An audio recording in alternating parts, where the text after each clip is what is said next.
you also have introduced legislation to deal with access to the ballot box in the midst of this Yeah. pandemic, because we know that's going to be a problem in November, and your colleagues from across the aisle would probably like to continue to limit access to the ballot box, would they? Yes. So this is not a new issue for us in the history of this country. Right. One of the last public events that I did with a lot of people was to go to Selma and along with members of the Congressional Black Caucus and other members of Congress to walk across the Edmund Pettus Bridge with John Lewis to commemorate Bloody Sunday, when people, their lives were threatened and blood was shed because 50 years ago, over 50 years ago now, people were dying for the right to vote because there were forces in this country and laws that said that Black folks could not vote. Mm-hmm. So that was not very long ago. And now we look at it and you have, so what is the classic voter suppression, along with in 2013, the United States Supreme Court gutted the Voting Rights Act in a case called Shelby v. Holder, wherein right after that, almost 24 states, immediately those Republican legislatures put in place laws to make it difficult, if not impossible, for folks to vote, students, Native Americans, and Black folks, to the point that a court of appeal reviewing one of those laws in North Carolina said the law was written with, quote, surgical precision to prevent Black folks from voting, okay? So you have all of that. Then you have 2016, where, and I serve on the Senate Intelligence Committee. That's right, you all have some news too, yeah. Right, and so we have publicly published the findings of investigations by the intelligence community of the United States, which make it very clear Russia interfered in the election of the President of the United States in 2016. Well, here's one of the ways they did it.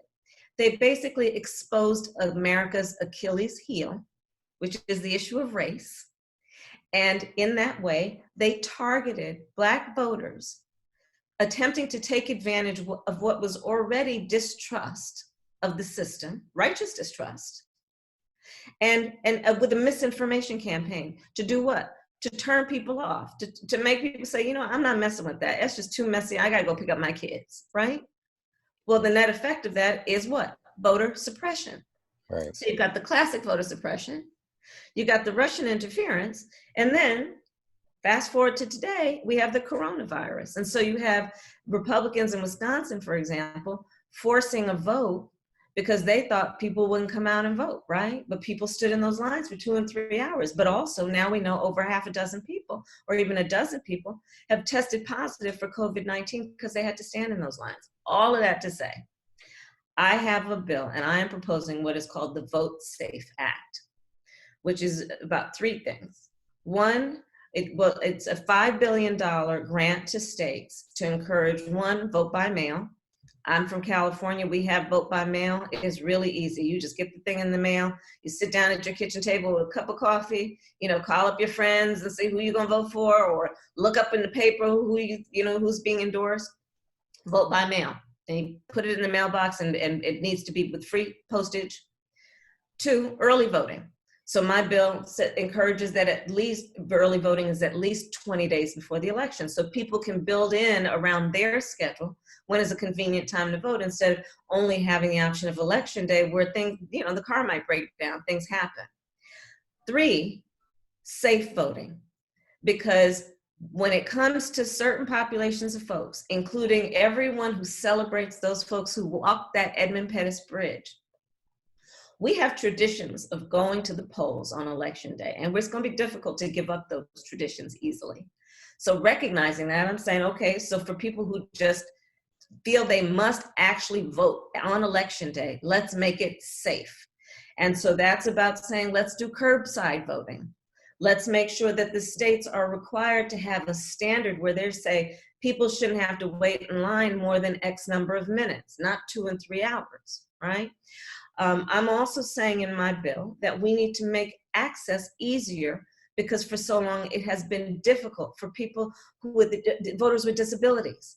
So let's make access easier for them. Let's make access to voting easier for our Native American and indigenous populations, many of whom, if they live on a reservation, they don't have a post office. They don't have a postal address.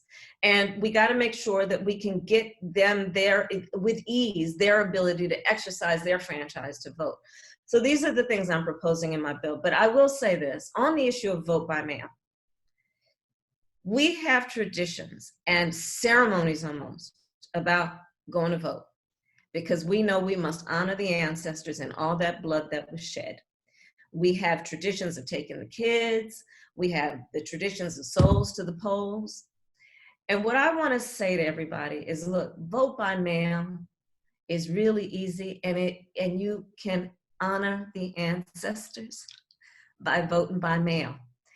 And so we want to also start to incorporate new traditions around how we vote. Because what the ancestors wanted most is that we vote, that our voice is heard.